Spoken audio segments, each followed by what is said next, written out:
Soy la mala por arruinarle la vida a mi esposo después de engañarlo con su mejor amigo, que además también estaba casado. Ella cuenta que ahora vive en su carro, estacionada detrás de un Walmart, bañándose en los vestidores de un gimnasio barato y comiendo del menú de $1 para sobrevivir.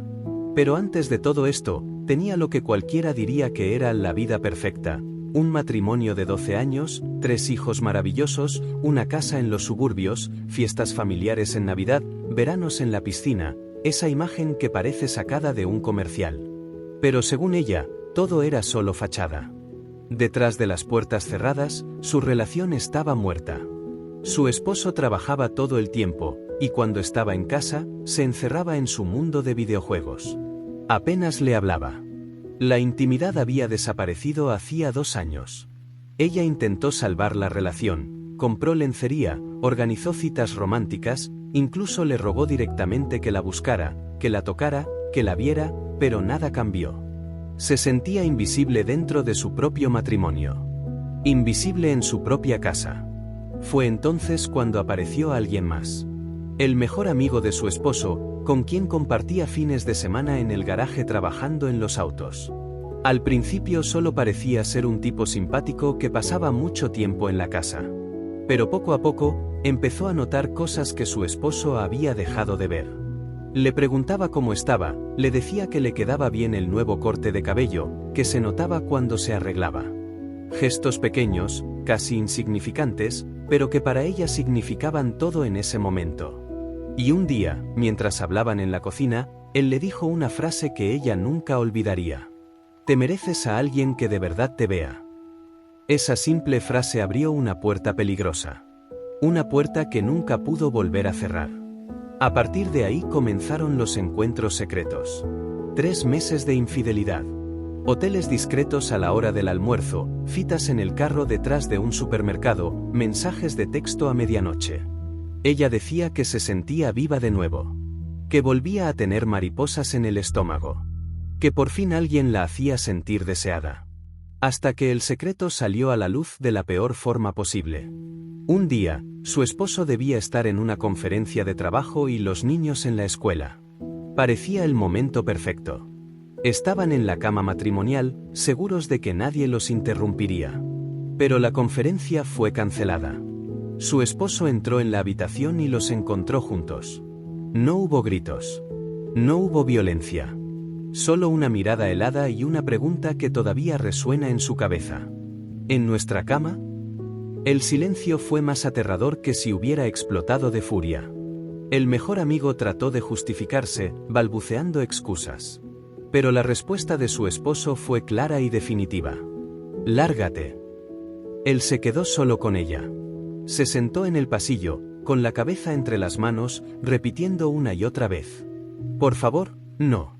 Simplemente no». Ella entró en pánico.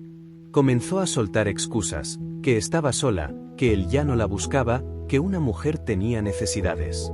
Lo peor que pudo haber dicho.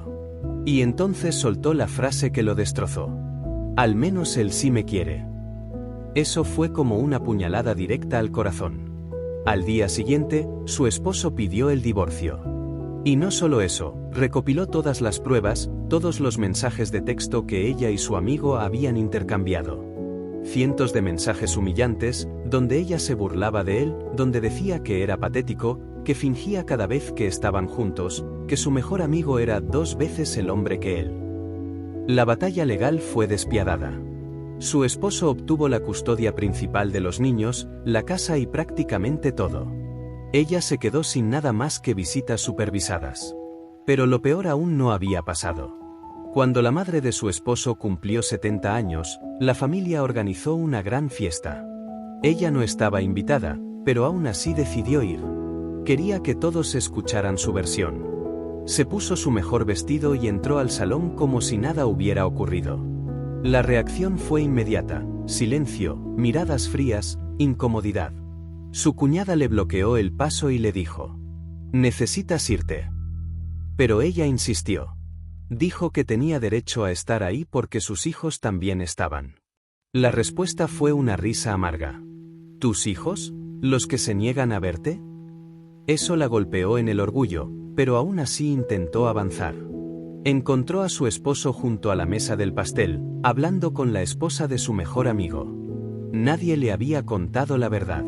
Y fue entonces cuando todo estalló. Durante la proyección de fotos de la fiesta, después de las imágenes de infancia y recuerdos familiares, comenzaron a aparecer capturas de pantalla de los mensajes. Todos. En una pantalla gigante, frente a toda la familia. Mensajes donde decía que su esposo era patético. Que fingía en la cama. Que su amante era el verdadero hombre. La sala entera quedó en silencio. La esposa del mejor amigo se puso primero blanca, después roja, y finalmente, furiosa. Caminó hacia ella y le dio una bofetada que resonó en toda la habitación. Después otra. Frente a todos. ¿6 meses? ¿Estuviste con mi esposo 6 meses? Gritó. Ella intentó defenderse diciendo que solo habían sido 3, pero no importaba. El daño ya estaba hecho. Sus propios hijos estaban mirando desde la esquina. Su hija de 15 años le dijo con la voz rota: «Mamá, por favor, vete». Y en ese momento la seguridad la escoltó fuera de la fiesta. Después de eso, el mejor amigo también perdió todo. Su esposa lo dejó, le quitó la casa y la custodia de los hijos. La protagonista de esta historia quedó sola, completamente sola. Sus propios padres no quisieron recibirla. Su papá le dijo que había avergonzado a la familia. Su hermana la bloqueó cuando le pidió dinero prestado. Hoy la realidad es dura, vive en su carro, sobrevive con trabajos temporales, ve a sus hijos en visitas supervisadas bajo la mirada fría de una trabajadora social. Y lo más doloroso fue escuchar a su hijo pequeño decirle: «Papá llora por las noches. Lo escucho desde mi cuarto». El hombre que nunca lloraba, ni siquiera cuando murió su padre, lloraba ahora por culpa de lo que ella había hecho. Su exesposo ya está reconstruyendo su vida. Su hija mencionó que está saliendo con alguien del gimnasio. Ella, en cambio, sigue sola, preguntándose cómo llegó a ese punto. A veces recibe mensajes del mejor amigo, proponiéndole huir juntos, empezar de cero en otra ciudad. Pero ella ya no sabe si culparlo a él o culparse solo a sí misma. Lo último que recibió de su esposo fue un mensaje después de que se firmó el divorcio. Hubiera ido a terapia. Si lo hubieras pedido, lo habría intentado. Esas palabras la persiguen todos los días. Y con esto queda la pregunta abierta. ¿Fue una víctima de soledad dentro de su matrimonio? ¿O fue ella la responsable absoluta de arruinar la vida de 2 familias enteras? ¿Ustedes qué piensan? ¿Es la mala? Y hasta aquí la historia. Si te gustó, no olvides dejar tu like, suscribirte y activar la campanita para más historias como esta.